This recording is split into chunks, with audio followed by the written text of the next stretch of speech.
Welcome back to my YouTube channel. Kagising ko lang. Alas 4 na dito. Nakalabas na ako ng bahay.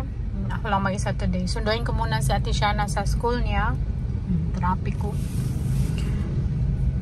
Grabe, ang hirap mag-drive dito sa amin kasi bumper to bumper ba. Mag-iingat ka talaga. So si Ate Shana at si Kyrie pareho lang yung school nila. Puntahan ko. Sunduin si Ate Shana. Mili tayo ng mangga dyan. Dito binabilhan namin pag nandito din sa akin may malit na market. Pili tayo mangga, matamis na mangga niya.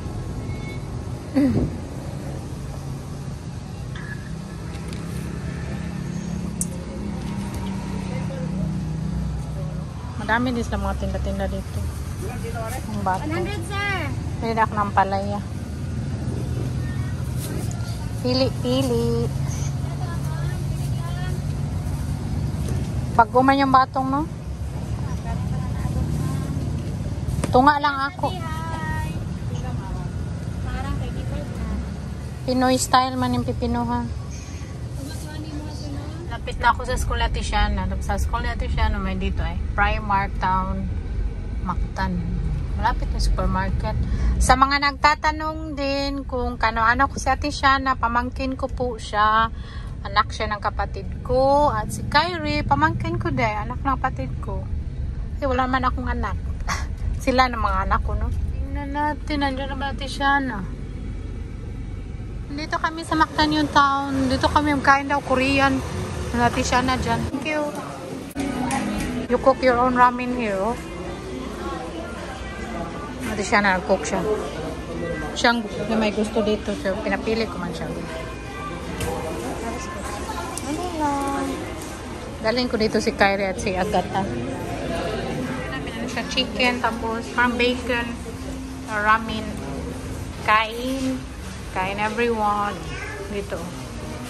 Dahil ko si Saki dito pagdating niya. Try natin to, be. Sarap na sarap natin siya, no? Yummy, Ate Shana. Si Ate Shana, nagtuho ka. Oh. Tapos yung chapstick ko, nalaglag pa. Sarap siya. Yung masarap yung chicken. The rest, hindi pa ka na-try. Bino? Dami ding tao dito. Pabili yung bibida mulag ng ice cream. Ice cream isa dito. Ito yung mga grocery na daw. Kain na siya ice cream, oh. Yung estudyante namin, oh. Mag-uwi na kami ito dito, ay. Tapos madaming kainan sa ibabaw. Next, kung gustong kainan dyan, oh, Mactan Crab Seafood. Gusto kong seafood dyan. Bye. Hi guys, magkarate ko. Bang! Bang! Bang! Apikas hands. Bang! Apikas din hands. Kana. Duha man ka hands. Dili na miss, kay patawin mo mama. Wala. Oh, very good. Kaya very good. Sakto na. Sakto na. Ay! Ay! Diyos, ang ingay ng aso, oy. Magreklamo na talaga ako dyan ba? Hindi pa akong time. Puntahan ko yung kapitbahay. Tapos, sitaw. Mag-ano ako bukas magluto ng sitaw. Kaya no? Sali-sali. Hey guys, makapipino. I like pipino. Wow. Tarunga ha, tarunga. Ito na ng tubig. Pero ang aso, ingay. Ang mangga kayo, gasan pa na to kay. Ha? Be? Magpadulol ka dire, be. Be, hawa sa be. Dire ka dire. Wait sa oh. Wala da. Sige. Gasing mangga. Hinaya ha, hinaya kay mapisat.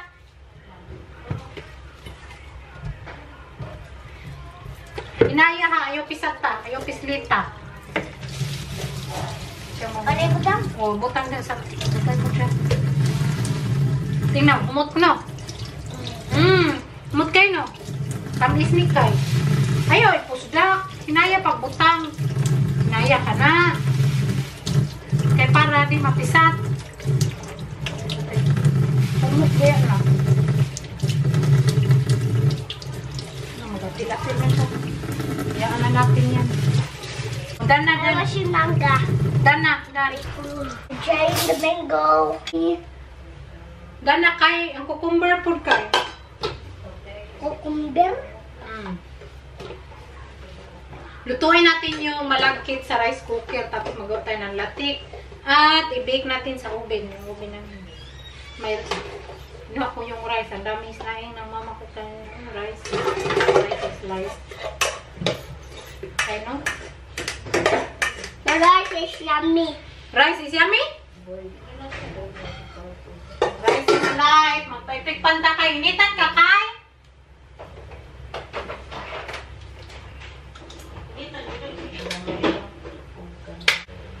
Taro nga. Sakto, okay ra na. Okay ra na, anak. Kana. Sige, butang na sa cucumber. Okay, butang na to sa rep. Basta hindi ka kadaog. Kadaog man. Sure ka? Bugat na yan, ah. Butang sa rep. Butang. So, magawa kami, ha? Mag-apil. Dali, punawan ka. Puna. Puno. Butangari or butangari? Butang dire, puna na. Ako, abi, tanawa, lok ni mami, lok. Pila-pila ang batang. Sige, kana, puno. Sige, butang dito. Hinaya, kay mausi. Na, 1, hapa. 1. Pira how us. Sige, hinaya. Tanawa, nausik na. Mahal yung bugas. 2, sticky rice. Dagano na to kasi ate siya na mukha na mo daw siya bliko. Dalhin siya sa school, ha? Ugma, dalan mo siya. 3, hinaya. Sakto na na. Di pa. Ha? Pa. 4 lang. 4 cups yung ano naman luto. Yung Me, sa rice cooker. 4. Okay na yan, eh. 4 cups na sa rice cooker. O, dire ka kay. Dire ka. Ako rin butang? ml, so mga, Yes. ano, Okay. 1 liter, 1 liter, tapos 200 ml. Lagay natin yung coconut. Yung ginagamit ko is coconut at cream para madali siyang malatik. Wait sa kay, ha? Ayaw pa dulo, init, tulukan, mapasok ka, ha? Paminaw ni mami. Wait ni mami. Kaya ito na yung magkasa ng kuwan. Ha? Wait, ayaw yun pagkuhan, kaya mapasok ka. Yung assistant mo, gusto yun mapin. Tapos, yung pang matamis natin, yung gamitin ko yung ubi na condensed milk. So, hindi mo natin. Sige, okay. Hindi mo natin ubusin. Kasi pag baka very matamis na. Tilawan, tikman natin. Kasi ayaw natin very matamis. Paningot naman na akong assistant, hoy. Hanggang mag-reduce lang yung sauce. Yung latik. Na very thick na ba? Tapos mamaya, pag maluto ng rice, magkuha tayo, mix natin. Magpakita ko sa inyo. Kaya lang, hanggang dito ka lang talaga, magganyan-ganyan. Ang gandang kulay, ubi. Yung sticky rice natin ba? Naubusan kami ng gasol, tapos gabi na. Plus 8 na dito. Sarado na yung magtinda ng gasol. So, transfer ko na siya sa electric. Tapos, transfer ko rin siya ng pan. Kasi yung pan, yung siya ano, sa electric ba?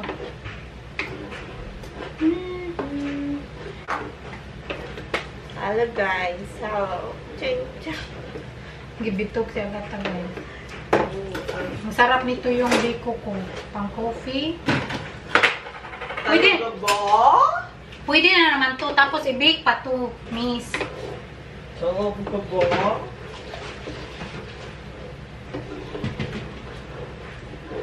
Asa naman to akong mga baking fan dahil? Ay, doon yung mata bitaw. So, tingnan nyo yung kulay. Ang kulay niya, nag-iba na din. Tapos, very thick na. Okay na to siya. Tapos, nag-reduce na din, no? Very latik na, oh. Very thick na talaga. So, ganyanin nyo, no? Pag magluto kayo. Ang yummy na nito. Ubi flavor yung ating, ano, sticky rice, biko. Yung ating sticky rice, lagay natin dito sa kaha. Tapos magkuha tayo ng konti dyan para i-mix natin. Yung rice natin na pilit, lagay natin dito lahat. Init eh. Sakto lang talaga siya pagkaluto, hindi siya malata. Yan na yung ating rice. Tapos, lagyan natin ng konting latik. Na hanggang ano lang, sakto sa tingin nyo okay na. Tapos, i-bake man din natin yan. Yung ating latik.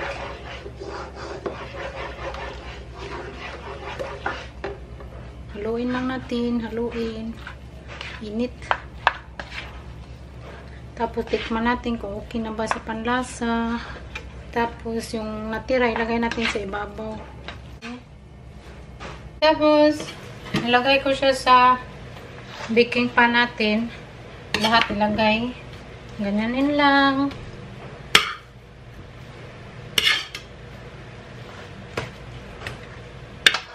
Ganyan lang natin. Tapos yung natira na latik, ilagay sa ibabaw. At i-bake natin ng mga 40 minutes. Preheat nyo ng oven nyo ng mga 200 degrees. Yung oven ko, i-preheat ko ba?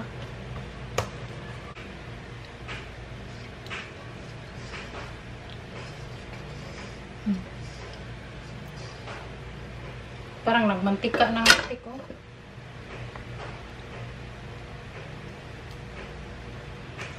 Mantika ang latik.